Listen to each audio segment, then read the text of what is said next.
Salam teman-teman dimanapun berada di seluruh Nusantara, selamat bergabung kembali di channel ITB Wire, channel yang akan berbagi informasi dan edukasi penting untuk semua kalangan. Dan terlebih dahulu jangan lupa dukung channel ini dengan cara klik like dan subscribe layarmu. Pada kesempatan ini juga, pertama-tama izinkan kami menyapa Bapak Ibu ASN dimanapun berada, PNS maupun P3K. Satu informasi kami bagikan untuk Bapak Ibu yang perlu Bapak Ibu ketahui ya, seperti dimuat media nasional ya. Skema gaji PNS tanpa tukin tunggu keputusan Jokowi. Nah, tentu mungkin ini suatu tanda tanya apa maksudnya ini, apakah memang tunjangan kinerja itu ke depannya dihilangkan atau bagaimana. Sementara ya kita dengarkan ada informasi rencana pemerintah akan menaikkan gaji ASN untuk tahun 2025 mendatang.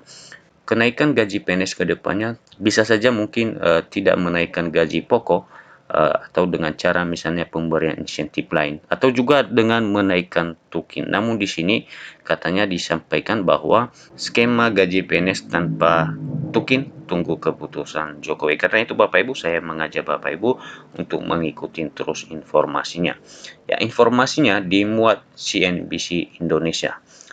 Jakarta, CNBC Indonesia. Penerapan kebijakan gaji tunggal atau single salary bagi para aparatur sipil negara atau ASN pada tahun depan tinggal menunggu keputusan Presiden Joko Widodo seiring dengan rencana pemerintah untuk kembali menaikkan gaji ASN. Jadi Bapak Ibu dimanapun berada, sebagaimana kita ketahui bahwa selama ini yang berjalan sistem penggajian pegawai itu terpisah-pisah antara penerimaan gaji pokok ditambah tunjangan jabatan bagi yang punya jabatan dengan misalnya tunjangan kinerja. Jadi tidak menyatu penerimaannya setiap bulan. Direktur Jenderal Anggaran Kementerian Keuangan Isha Rahmatarwata mengatakan kebijakan penggajian bagi para ASN termasuk PNS itu akan diumumkan secara lengkap oleh Presiden Jokowi pada 16 Agustus mendatang. Jadi ini yang kemudian direncanakan oleh pemerintah untuk merubah sistem kebijakan pegawai ini ke depannya menjadi tunggal atau sistem single salary, sehingga semua penerimaan pegawai ke depannya akan menyatu, baik itu gaji pokok, tunjangan, dan insentif lain yang selama ini diterima menjadi satu kesatuan, menjadi sekaligus diterima tiap bulannya. 16 Agustus merupakan momen rutin tahunan dibacakannya nota keuangan dan rancangan undang-undang tentang anggaran pendapatan dan belanja negara RUU APBN 2025 oleh Kepala Negara. Dan pada saatnya nanti di tanggal 16 Agustus yang merupakan saat pembacaan nota keuangan dan rancangan undang-undang tentang APBN, di situ juga nanti kita akan dengarkan seperti apa penerapan sistem gaji pegawai ini. Apakah dinaikkan gaji pokoknya atau menerapkan sistem single salary ini. Jadi itu single salary. Nanti ditunggu 16 Agustus, kata Isa saat ditemui di kawasan Gedung Dana Pala, Jakarta, Senin 22 Juli 2024. Sebagaimana diketahui, tahun depan skema gaji aparatur sipil negara ASN termasuk PNS dan P3K akan berubah. Pemerintah berencana menerapkan skema gaji tunggal atau single salary. Ini salah satu program pemerintah Bapak Ibu untuk menerapkan sistem penggajian tunggal ini kepada para ASN, PNS maupun P3K. Hal ini terungkap dalam rancangan kerja pemerintah RKP 2025 yang akan dijalankan di masa pemerintahan Presiden terpilih Prabowo Subianto, Gibran Rakabuming Raka yang menjadi pemenang pemilihan Presiden 2024. Kebijakan ini merupakan bagian dari upaya transformasi ASN dalam RKP 2025 yang meliputi 5 strategi. Yang pertama adalah transformasi budaya kerja dan kelembagaan manajemen ASN. Hal itu dilakukan dengan menyusun kebijakan penguatan budaya kerja pegawai ASN dan peningkatan citra institusi. Selain itu, pemerintah juga akan melakukan penguatan tata kelola ASN melalui penyusunan kebijakan rencana kebutuhan, manajemen talenta, dan karir, profil basis data, kebijakan pengawasan penerapan prinsip sistem merit, dan pengembangan kompetensi tematik pegawai ASN.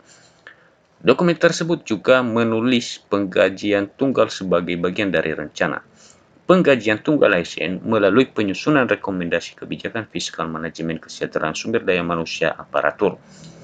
Dikutip dari dokumen itu, rencana keempat adalah penyusunan rekomendasi terkait sistem pensiun ASN. Reformasi sistem pensiun melalui penyusunan rekomendasi kebijakan peta jalan sistem pensiun. Terakhir, pemerintah berencana memberikan penghargaan dan pengakuan non-material melalui penyusunan rekomendasi kebijakan bantuan hukum, jaminan kesehatan, jaminan kecelakaan kerja, dan kematian. Selain itu, pemerintah akan menyusun rekomendasi kebijakan pemberian penghargaan bagi ASN yang bekerja di daerah tertinggal, terdepan, dan terluar. Dalam Sipil Apparatus Police Brief, Badan Kepegawaian Negara (BKN) bertajuk Kebijakan Sistem Penggajian Pegawai Negeri Sipil, Desain Gaji dan Tunjangan pada 2017, Single Salary System adalah sistem gaji PNS yang hanya akan memuat satu jenis penghasilan yang merupakan gabungan berbagai komponen penghasilan. Jadi Bapak Ibu dimanapun berada, dengan penerapan nantinya single salary ini, maka semua penggajian itu digabung menjadi satu komponen penghasilan. Single salary system yang diterapkan terdiri atas unsur jabatan, gaji, dan tunjangan kinerja dan kemahalan. Dan sistem grading atau pemeringkatan terhadap nilai atau harga jabatan akan ditetapkan dalam menentukan besaran gaji di beberapa jenis jabatan PNS. Grading ini akan menunjukkan posisi, beban kerja, tanggung jawab, dan resiko pekerjaan. Jadi dengan penerapan sistem single salary ini nanti akan ditentukan grading setiap pegawai, sehingga akan menentukan besaran yang akan diterima. Ya, termasuk misalnya biaya kemahalan, resiko pekerjaan, dan lain-lain sebagainya. Setiap grading akan dibagi menjadi beberapa tahapan dengan nilai rupiah yang berbeda. Oleh karena itu, ada kemungkinan PNS yang mempunyai jabatan sama bisa mendapatkan gaji yang berbeda tergantung penilaian harga jabatan yang dilihat dari beban kerja, tanggung jawab, dan resiko pekerjaan.